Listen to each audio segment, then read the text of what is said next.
quanto da Copa Sul-Americana. A gente teve os dois brasileiros como esses primeiros times aqui do país a jogar nessa nova fase, nessas quartas de final.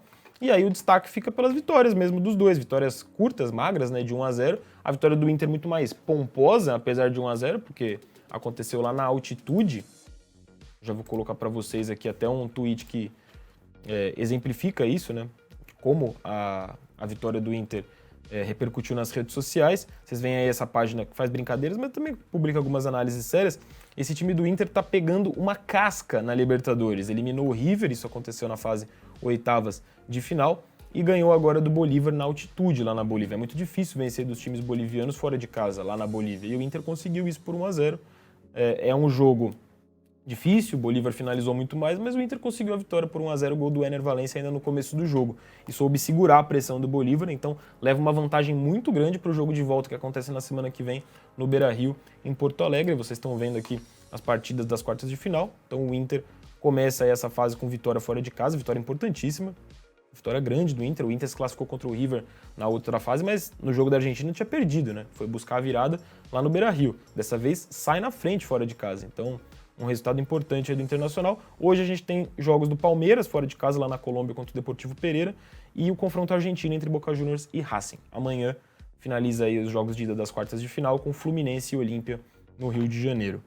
Pela Sul-Americana, o destaque de ontem foi a vitória do Corinthians contra o Estudiantes, o único jogo ainda dessa fase quartas de final da Sul-Americana, vitória em Itaquera. E aí a gente tem hoje mais brasileiros jogando, todos os jogos tem times brasileiros, né?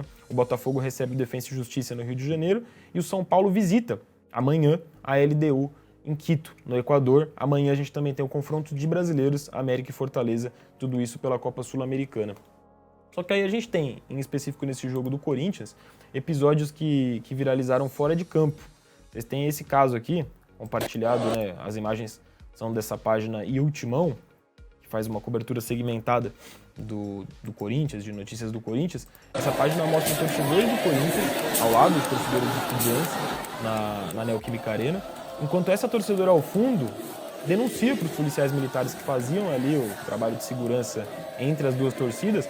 Ela mostra o celular para os policiais denunciando uma provável gravação que ela tenha feito ali de torcedores do Estudiantes imitando macaco, fazendo gestos racistas para os torcedores do Corinthians. Então ela faz essa denúncia ali, o momento dessa denúncia é flagrado por outros torcedores, essas imagens do Ultimão. A polícia militar e os policiais conversam sobre o que fazer e o vídeo finaliza sem eles tomarem nenhuma atitude, eles continuam ali no lugar. Então a gente tem mais uma vez um episódio aí de racismo. É inacreditável como todo jogo envolvendo principalmente times argentinos, mas de forma geral times estrangeiros aqui da América do Sul contra times brasileiros, a gente registra casos de racismo aí contra torcedores ou até jogadores brasileiros, né? Mais um episódio lamentável. Assim como a gente também teve um episódio lamentável do ponto de vista da transmissão.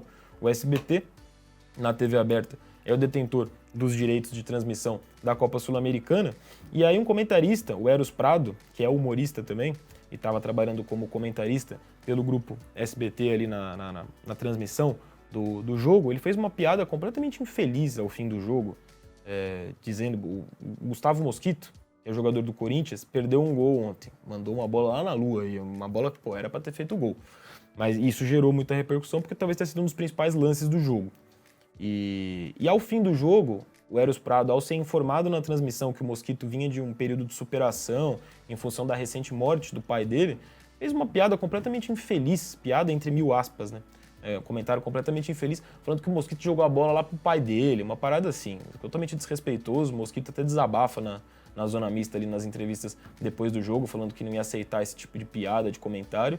E aí a gente, hoje pela manhã, chega a esse comunicado que está na tela do SBT. O SBT lamenta o comentário feito por Eros Prado e informa que ele não participa mais do nosso time de comentaristas. Pedimos desculpa a Gustavo Silva, o Mosquito, sua família, a torcida corintiana e todos que se sentiram ofendidos. Então, vários problemas aí extra-campo, né, para além do jogo do Corinthians. E amanhã a gente